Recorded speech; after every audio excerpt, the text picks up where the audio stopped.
Doctor Jayanta বাইন, plastic surgeon. আজকে আমাদের এই ভাইয়ের আমরা গাইনোকোমাস্টিয়া সার্জারি করবো। আমরা দেখতে পাচ্ছি ওনার ব্রেস্টটার সাইজটা একটু বেড়ে গেছে। তো এটা ওনার সবার সামনে জামা কাপড় খুলতে, স্নান করতে একটু অস্বস্তি লাগে এবং কখনো কখনো এখানে প্রেস করলে পরে ব্যথাও হয়। তো আমরা দেখতে পাচ্ছি এই এরিয়াটাতে গ্ল্যান্ডুলার টিস্যু রয়েছে এবং বাকি এরিয়াতে ফ্যাট রয়েছে। তো আমরা আজকে কসমেটিক সার্জারি করবো, লাইপোসাকশন করবো এবং গ্ল্যান্ডটাকে বের করবো। চেস্ট পুরো ফ্ল্যাট হয়ে যাবে। তো সার্জারি করার আগে আমাদের মার্কিং করতে হয়, মাসেলের মার্কিং করবো আমরা, আর ব্রেস্টের মার্কিংটা করবো। তাহলে মার্কিং এবং সার্জারি চলুন স্টেপ বাই স্টেপ আপনাদেরকে দেখাই। প্রথমে আমরা মার্কিং করবো সুপ্রাস্টার্নাল নচ, এরপরে আমাদের মিড লাইন, এরপরে ব্রেস্টের লোয়ার বর্ডার, সেটা ওনার জন্য বেশ প্রমিনেন্ট আছে। এটা ব্রেস্টের লোয়ার বর্ডার ডান দিকে, এটা বাঁ দিকে। হাতটা লম্বা করে দিন ভাই। এটা মাসেলের ল্যাটারাল বর্ডার, দুদিকে মাসেলের ল্যাটারাল বর্ডার এবং আমরা এটা ব্রেস্টের ল্যাটারাল বর্ডার পাচ্ছি। এদিকেও তাই, ব্রেস্টের superior border of breast, this is superior border of breast. এরপর আমরা মাসেলটা মার্কিং করব। এটা হচ্ছে আমাদের মাসেল, দুদিকে মাসেল রয়েছে। মাসেলটাকে আমরা স্কোয়ার মার্কিং করব আর ব্রেস্টটাকে আমরা রাউন্ড মার্কিং করব। তো আমাদের মার্কিং কমপ্লিট হয়েছে। এটা হচ্ছে মাসেল, দেখুন মাসেলটা কাঁধ অবধি চলে যাচ্ছে, এটা হচ্ছে মাসেল। এই টিস্যুটা হচ্ছে ব্রেস্ট টিস্যু। তো মাসেলের মতো থাকবে, এই টিস্যুটাকে আমরা শুধু সরিয়ে দেবো। তাহলে চলুন সার্জারিটা আপনাদের দেখাই। ভিউয়ার্স, আমাদের পেশেন্ট পুরোপুরি ঘুমিয়ে আছেন এবং এটা আমাদের মার্কিং করা এরিয়া।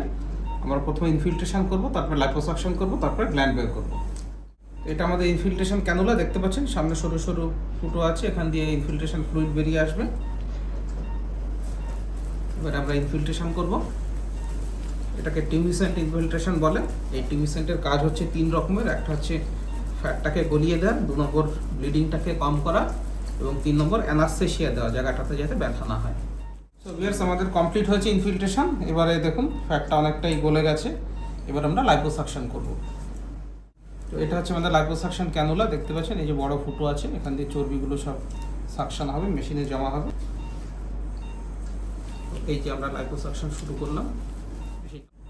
তো এই মেশিনের মধ্যে দিয়ে, পাইপের মধ্যে দিয়ে গিয়ে এটা কালেকশন সিস্টেমের মধ্যে গিয়ে জমা হবে। তো ফ্রেন্ডস, আমাদের লাইপোসাকশন কমপ্লিট হয়েছে। এবার এই যে জিনিসটা রয়েছে এটাই গ্ল্যান্ডুলার টিস্যু।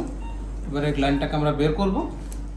এই যে দেখছেন আপনারা সাদা রঙের বেরিয়ে আসছে, এটাই গ্ল্যান্ডুলার টিস্যুটা আস্তে আস্তে বেরিয়ে আসছে, পুরোপুরি আমরা বের করে নিয়ে আসবো। এই যে গ্ল্যান্ডুলার টিস্যু দেখছি উঁচু হয়ে থাকছে, এইটাই হচ্ছে সেই গ্ল্যান্ডুলার টিস্যুটা। সো ভিউয়ার্স, আপনারা দেখতে পাচ্ছেন চেস্ট খুব সুন্দর ফ্ল্যাট হয়ে গেছে। আমরা দুদিকে ড্রেন দিয়েছি যাতে ভেতরে ব্লিডিং বা হেমাটোমা সেরোমা হলে সেটা বেরিয়ে আসে। ড্রেনটা আমরা কালকে খুলে দেবো। আর আমরা ছোট্ট ছোট্ট কয়েকটা সেলাই দিয়েছি, সেটা 2 সপ্তাহ পরে আমরা কাটবো। আর আপনারা দেখুন দুদিকে কতটা করে ফাইব্রোফ্যাটি টিস্যু ছিল, গ্ল্যান্ডুলার টিস্যু রয়েছে, কিছুটা ফ্যাটি টিস্যু রয়েছে, পুরোটা আমরা বের করে নিয়ে এসেছি। দেখলেন মার্কিং থেকে শুরু করে ইনফিল্ট্রেশন, লাইপোসাকশন, গ্ল্যান্ড বের করা পুরো ব্যাপারটা আপনাদেরকে দেখালাম। গাইনোকোমাস্টিয়া নিয়ে যদি আরও ভিডিও দেখতে চান, post operative care, pressure garment, pressure belt, সেলাই কাটা ইত্যাদি রেজাল্ট, পেশেন্টদের এক্সপিরিয়েন্স, আমার আরও ভিডিও রয়েছে ইউটিউব চ্যানেলে, সেটা দেখতে পারেন। আর আমার সঙ্গে যোগাযোগ করতে হলে নিচে আমার হোয়াটসঅ্যাপ নম্বর রয়েছে, সেখানে চেস্টের ফটো পাঠিয়ে দেবেন।